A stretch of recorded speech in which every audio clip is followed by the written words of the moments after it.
Whispering Woods is getting ready for visitors, for animals, and for the holidays. Though there are certain rifts between staff still, it's the season for forgiving. Besides that, the Haven needs to show a united front as their guests from Asia arrive to view the completed Little Asia section. Despite the various roadblocks along the way, the zoo is progressing incredibly well, and that of course means even more animals to take in.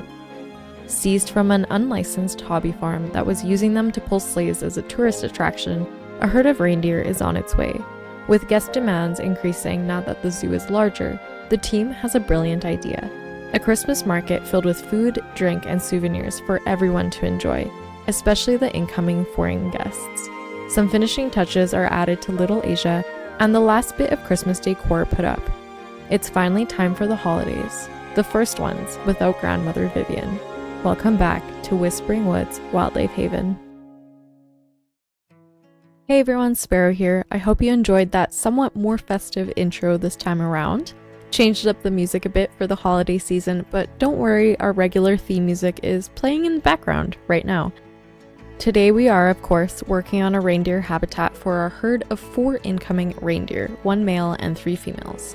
And afterwards, I will show you a few snippets of designing the Christmas village with plenty of fun holiday cinematics afterwards, so definitely stick around until the end for that.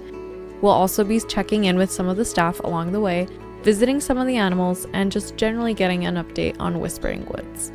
For this new reindeer enclosure, I had the idea of creating a sectioned enclosure where the reindeer have a general area to roam around in, but also a smaller corral that guests can enter to feed or pet the reindeer. Since the story is that these reindeer were seized from an unlicensed farm, they are likely quite docile, but just being kept in an unlicensed facility. At a zoo, it's more likely that this exposure is regulated. There will be a gate that separates the people from the reindeer if need be, and perhaps this feeding area is only open for certain periods of time. In Planet Zoo, guests can enter the enclosure of the reindeer, so I figured I might as well use that. It's not a true walkthrough because the guests need to stay on the path, but that is purposeful on my end. To see the real animal interaction enclosures, let's fly over to the petting zoo at Whispering Woods instead.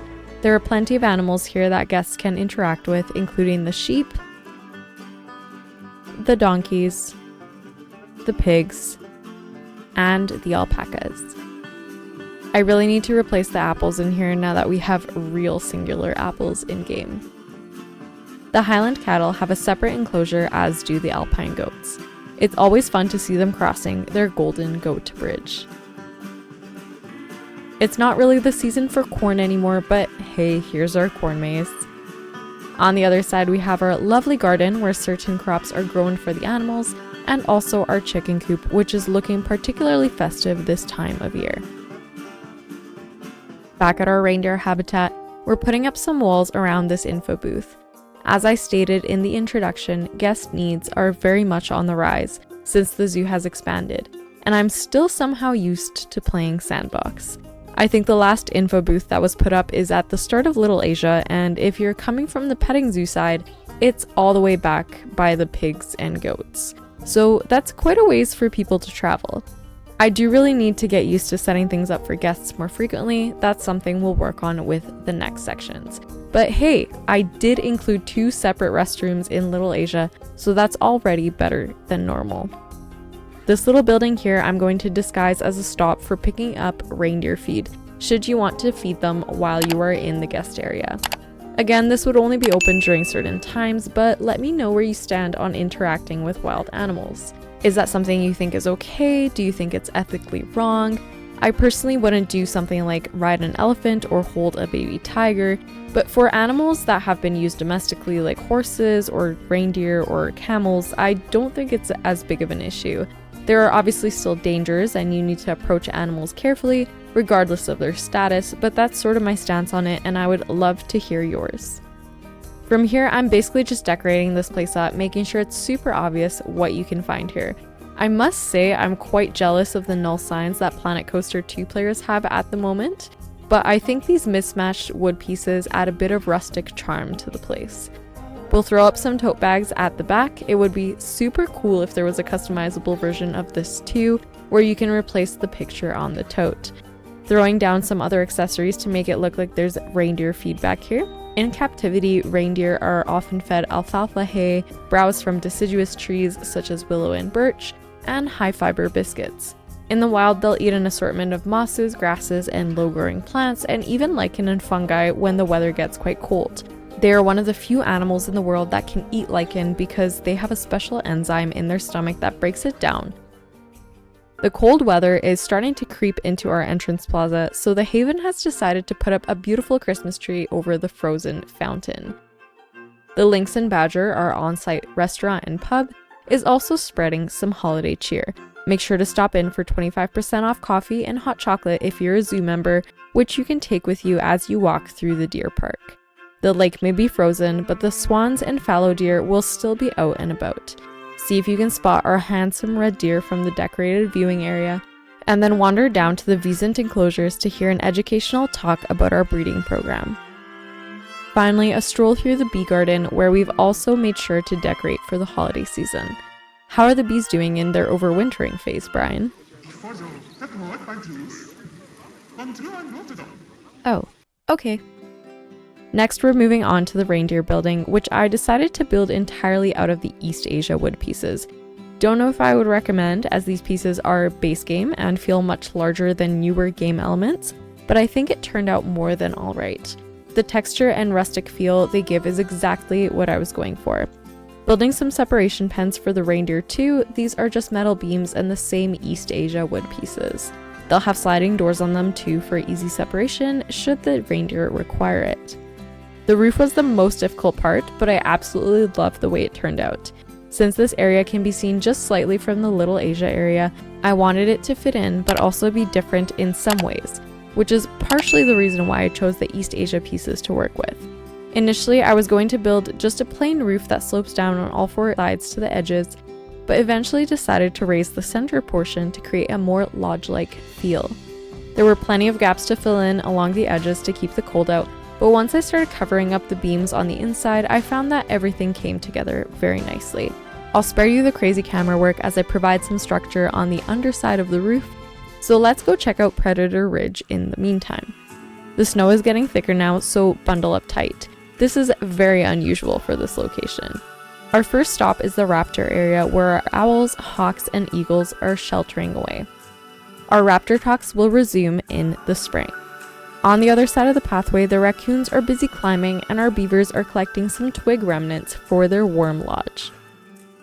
The education area isn't particularly packed for such a cool day at the zoo. Our wolves don't mind the cold at all. The pack has grown since you last saw them and the two pups are all grown up now. Further along, the wolverines are happy to play around in the snow and our new lynx pair is getting cozy together for the first time. Something our staff have been really hoping for since the introduction of the male to the enclosure. Now we're ready to add some rock work and foliage to the reindeer habitat. In the corral, it will mostly be the central rock feature that our guests can walk around, as well as some foliage here and there to fill it out. Since reindeer are mostly found in the taiga and tundra, there will be plenty of low-growing plants, some ferns, and grasses as well. The caribou moss, while important to the reindeer's diet, is really not looking great amongst all of these other plants, so we'll be skipping it for this build.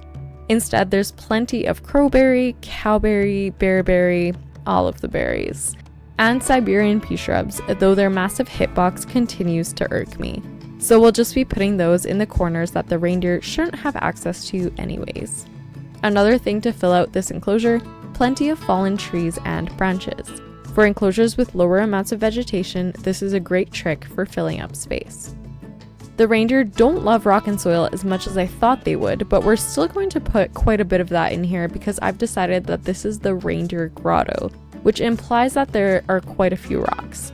One trick I find very useful for terrain painting is to set the intensity to 20 to 30% and then just repeatedly click the left mouse button rather than holding it down and painting the terrain in. It allows you to mix the terrain paints a lot more easily like I'm doing here. Slowly, the repeating rock pattern is disappearing as I add spots of soil, and that's exactly what we want. So, since this is a grotto, I did spend quite a bit of time figuring out where to put the rocks. We want the enclosure to feel barren without looking barren, which is really hard to achieve in Planet Zoo sometimes. I kept my camera somewhat close to the guest viewing area to see what my placed rocks would look like and just played around with it. Afterwards, I added some of the faux rocks, which will sink into the ground and provide further detail. At the back of the enclosure, you may have noticed the separation pen. I'm just going to throw up some fabric to hide it from guest view. In the background, you can probably make out Little Asia, so let's head into the valley to visit our newest additions. Little Asia's residents are feeling the chill, but thankfully the palace's cats are used to the cold. Even the kittens are learning to put their paws up to avoid it. The Markhor and Takin are right at home in their mountainous enclosure, and the red panda is under double surveillance to ensure it doesn't escape again. The Asian water monitors have been relocated indoors for the winter months, but the enclosure still features a fun winter surprise. The gibbons are hesitant but also intrigued by the snow. This stuff isn't likely to stick around for too long. The otters are also having a field day, and the traditional architecture is looking beautiful, if a little out of place with the fresh snowfall. The binturongs, however, are content to spend their time in the shelter of their separate enclosure away from whatever this wet stuff is. The Christmas market is finally taking shape, starting with these stalls. Nothing super fancy, just a quick setup and takedown depending on the season. We will be building a more permanent toilet building since I'm so bad at providing these for guests. Some stained wood, some rustic stone, and plenty of mulch all the way around to hide the ugly terrain bits, since I decided to once again sink this one into the ground. A small concrete pad out front, plastic rectangles to black out the glass doors, this is another favorite trick of mine, and recoloring conservation slats black to delineate the wood from the stone. For the roof, we're going back to basics and using the metal girders to create a ridged country park style roof. The first time we ever built a roof like this on the channel was in True North over top of the ticket building. I've recolored these green to help them blend into the surrounding area. Once the area has been planted up and details have been added, I'm going to duplicate the entire building over to the other side of these two tents. This will be reworked into a maintenance building that houses a water filtration system and transformer. It's a bit too close to the path, but honestly, I don't care. It's still weird to me that guests care this much about basic functions of a zoo. Making it prettier with some beams across the front, still easily accessible for the staff, but hopefully less offending to the masses. And the final touch, a network of lights that go from the edge of the Christmas market all the way to the center of this massive tree. I didn't want to move it because it was placed here for sightline purposes much longer ago, so instead we're going to build around it. Let's turn on those Christmas lights.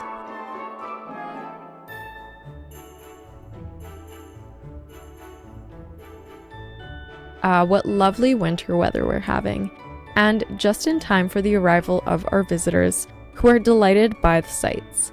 Normally, we wouldn't see the snow staying for too long, but this looks like a heavier snowfall than usual.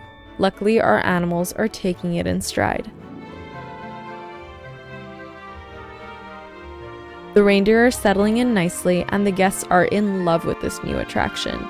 The Christmas village at Whispering Woods can just be made out from the main plaza, and the various ads we've put out in the last few weeks seem to really be drawing a crowd. We hope to fill this place up even more once the second half of the zoo has been built. Which brings me to, what would you like to see next in Whispering Woods? If you haven't voted in the community poll, make sure to check that out or leave me a comment on this video. I have a few ideas already, but I'll be sitting down to do some planning in the next few weeks. So with that, happy holidays from myself, the staff, and the animals at Whispering Woods. I hope this season is filled with joy, laughter, and peace for you and yours. Thanks for joining me, and if you enjoyed the Christmas lights, remember to leave a like. See you next time. Bye.